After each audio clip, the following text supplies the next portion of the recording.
You've been a really big advocate of cross-platform play and this idea that gamers should be allowed to play whatever games they want on whatever platform they want. Why is that so important to you?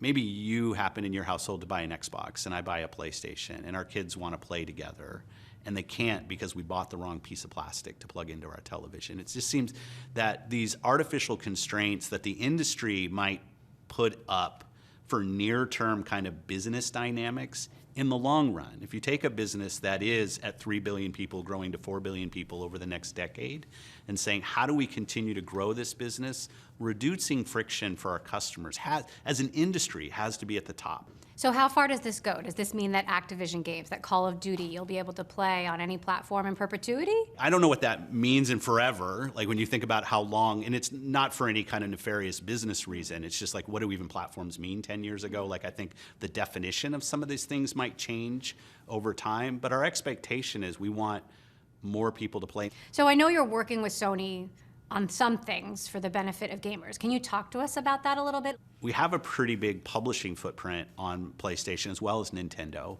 which means we have good relationships with those platforms because they're a big part of our business and we're a big part of their business. I think our long-term ambition of where we see this industry growing is also shared.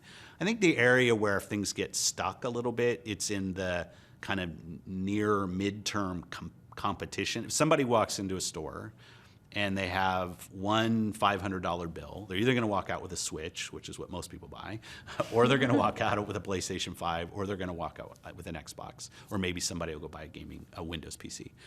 But in that world, somebody's got to make a decision for one platform over another in the beginning. That is where I think we get stuck in some of the kind of near-term competition. I don't think that's bad, right? It's just the dynamic of each of us pushing each other to build the best product for our customers.